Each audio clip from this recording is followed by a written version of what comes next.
My name is Clara. I am 28 years old. This is my story. It is a story about love, and it is a story about lies. For 5 years, I was in love with a man named Leo. We lived together in a small apartment in the city. Our life was quiet. It was simple. I thought it was happy. But I was wrong. My happiness was built on a foundation of secrets, and I knew nothing. I trusted him completely. That was my first mistake. I want to tell you about Leo. The Leo I thought I knew. He was charming.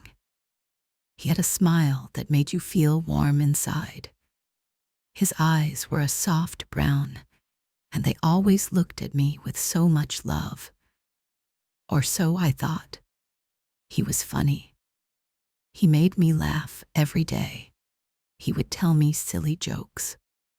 He would dance in the kitchen while I cooked. He made our small apartment feel like a palace. He was my best friend. He was my whole world. I met him at a friend's party.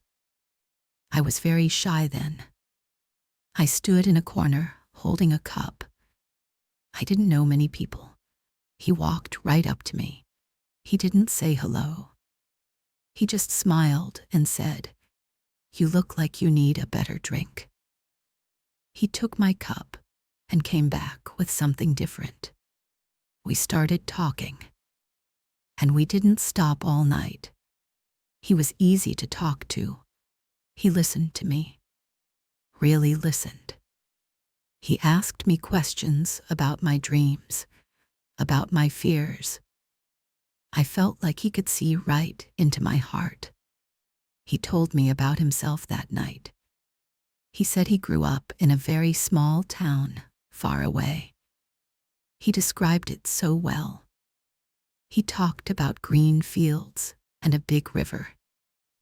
He said his parents died in a car accident when he was just a teenager. He told me he had no other family. No brothers, no sisters, just him, alone in the world. My heart broke for him. I felt so much sadness for the lonely boy he described. I wanted to protect him. I wanted to give him all the love he never had. We started dating. It was a beautiful time. Everything felt new and exciting. He was so romantic. He brought me little gifts, not expensive things. A pretty flower he found in the park, a smooth stone from the beach. He wrote me little notes and left them for me to find. "Good morning, sunshine," one would say. "I love you more than pizza," another said. It made me smile. I felt like the luckiest woman in the world. I fell in love with him so fast, so deeply. After a year, we moved in together. We found our small apartment. It was our home, our safe place. Our life together had a rhythm, a comfortable rhythm. I worked at a flower shop. I loved my job.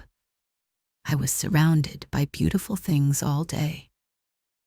Leo told me he had a good job in marketing. He worked for a big company downtown. He always dressed very well for work.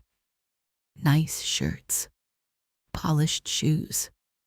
He looked successful. He looked important. He left for work early in the morning. He came home in the evening. We would cook dinner together. We would talk about our day. We would watch a movie. It was a normal life, a happy life. I believed it with all my heart. But sometimes there were small things, tiny things, like little cracks in a perfect picture, things I didn't understand, but I pushed them away. I didn't want to see them. Love can make you blind sometimes, and I was very blind. For example, his phone calls. Sometimes his phone would ring late at night. After 10 o'clock, he would look at the screen and his face would change, just for a second. He would always get up and leave the room to take the call. He would walk out onto our small balcony. He would close the door behind him.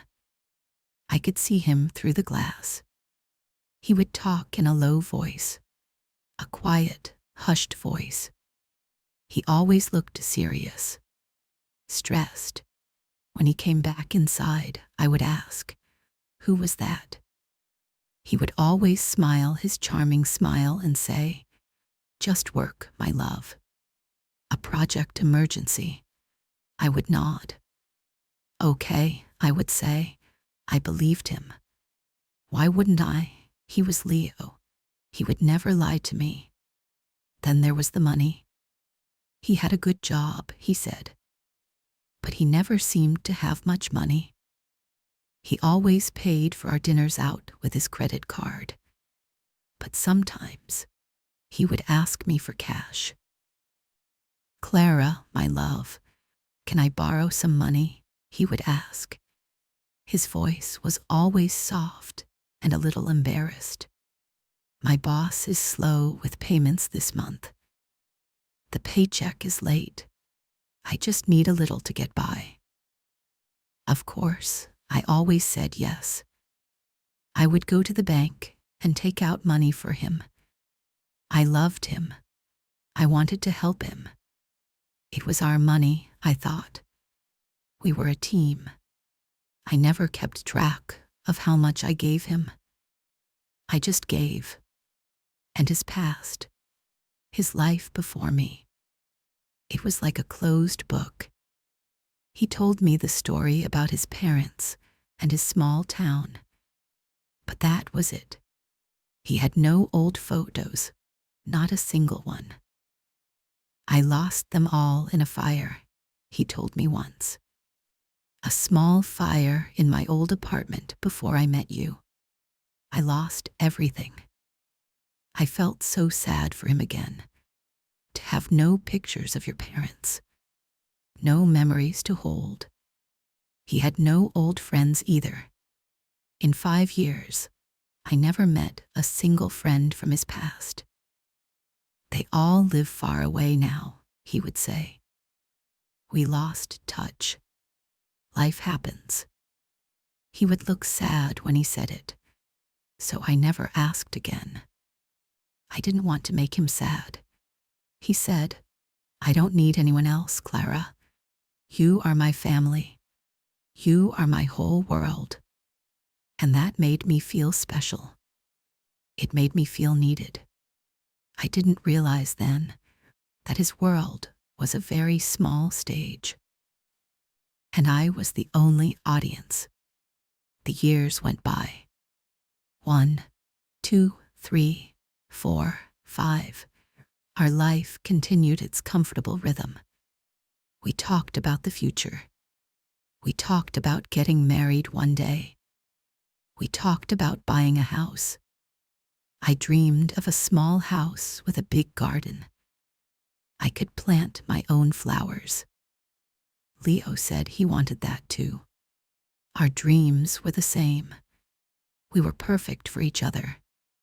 I truly believed that.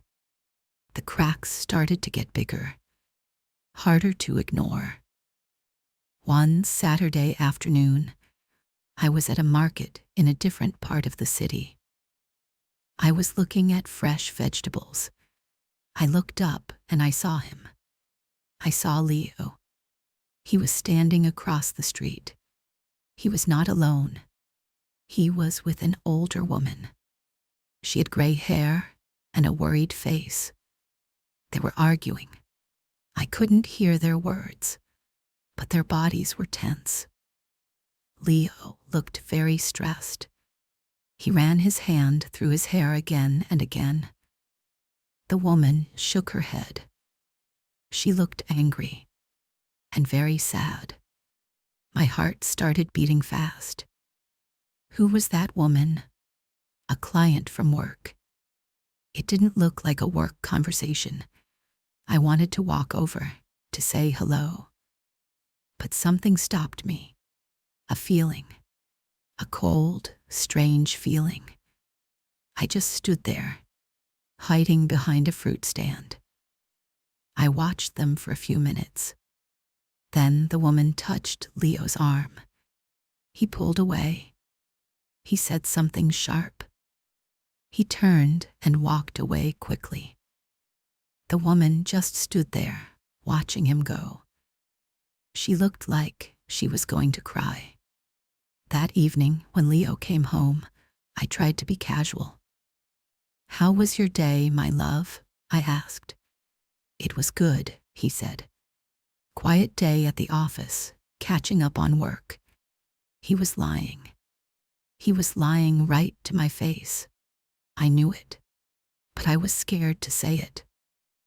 "Are you sure?" I asked. My voice was small. "I thought I saw you this afternoon. At the market, on the other side of town." He looked at me. His brown eyes were wide and innocent. "No, my love, it wasn't me.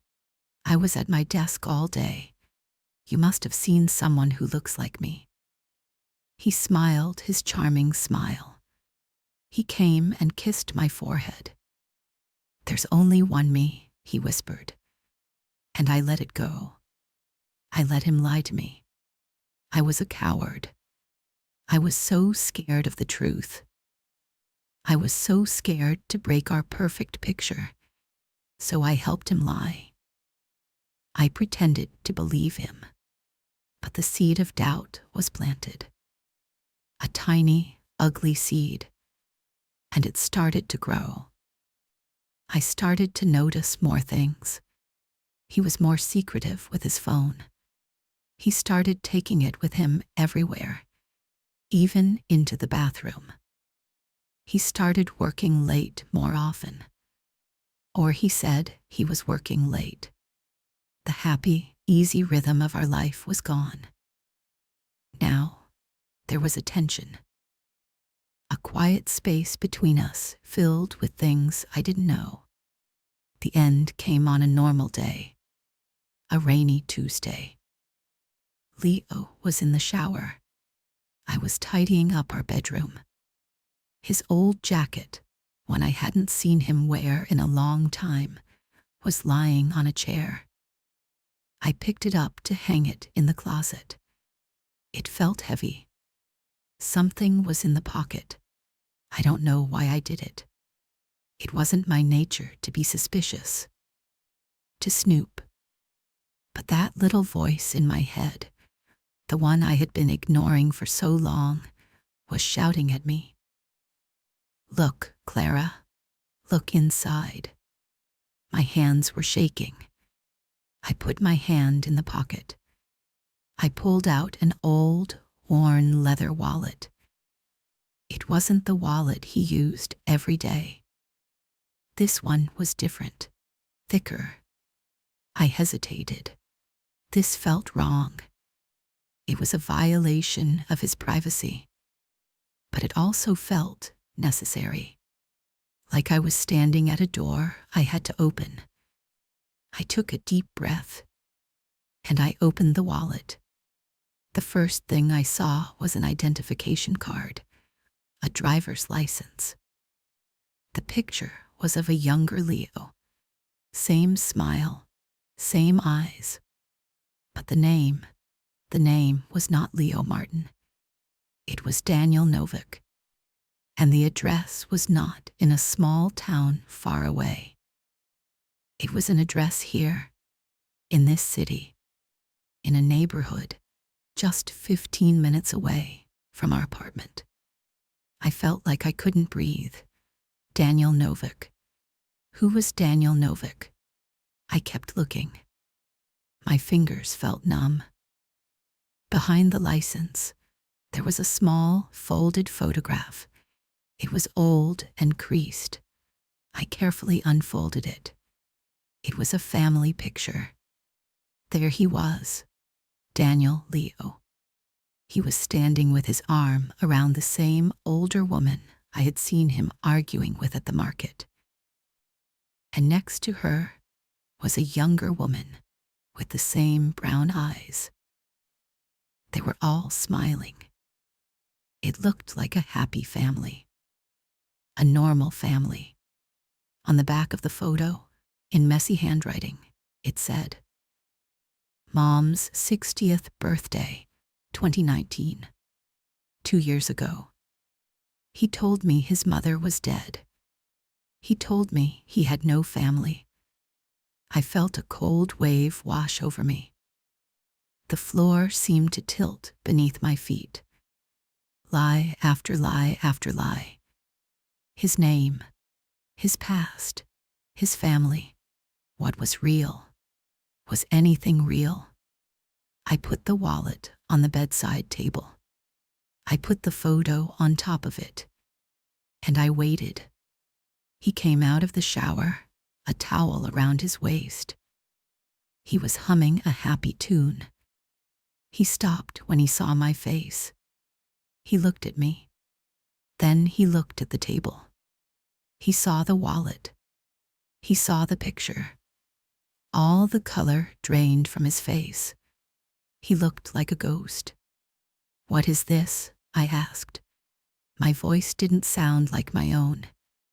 It was cold and hard, like a stone. He didn't speak. He just stared at the picture. "Who is this, Leo?" I asked again, my voice rising. "Or should I call you Daniel?" He flinched when I said the name. He finally looked at me. The charming smile was gone.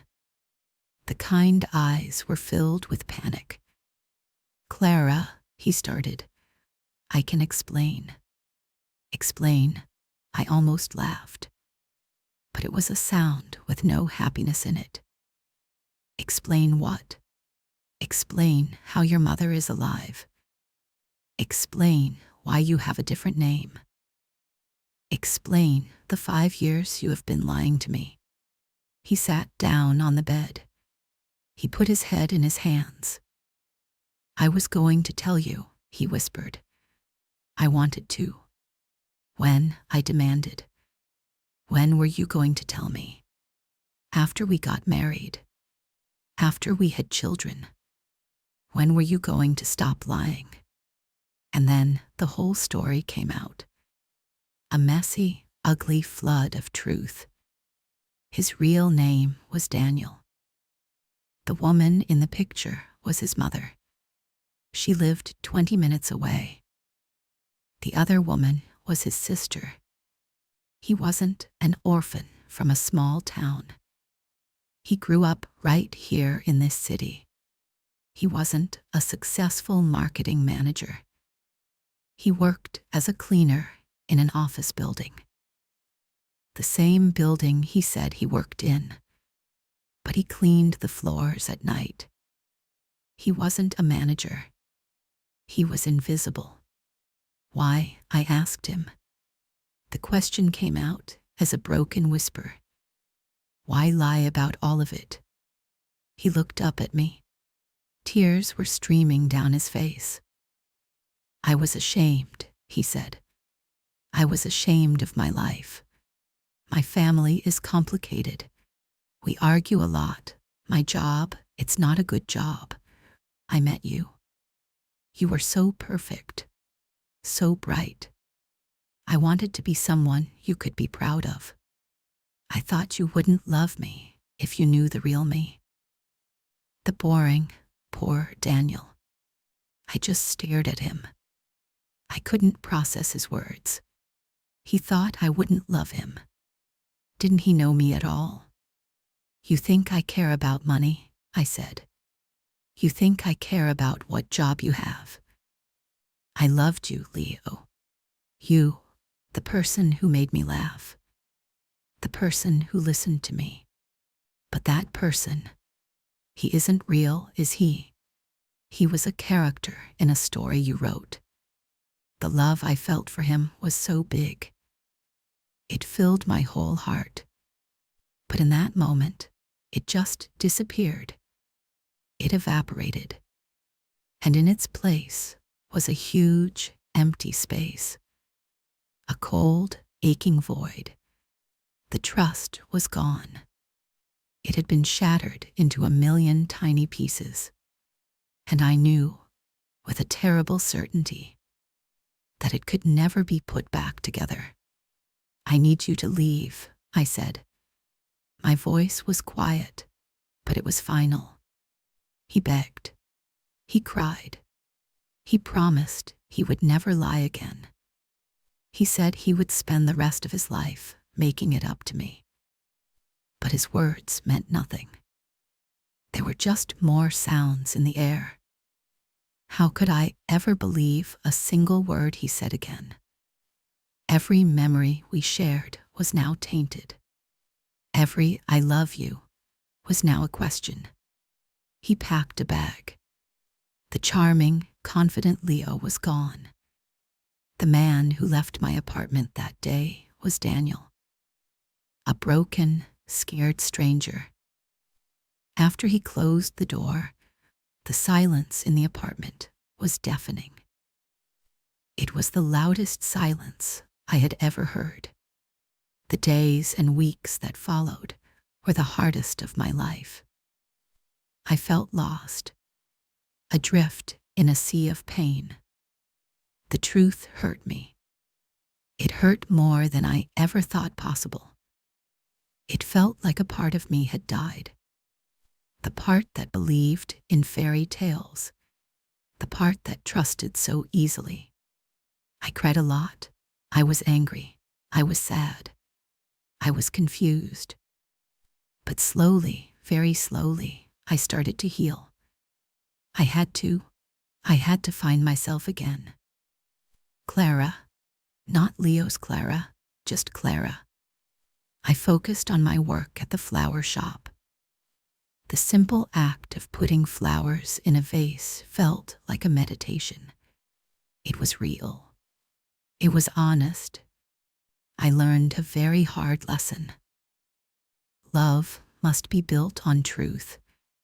Without truth, it is just a house of cards, ready to fall at any moment. Trust is a fragile thing. It is a gift, and he threw it away. My life is quiet now, but it is a different kind of quiet.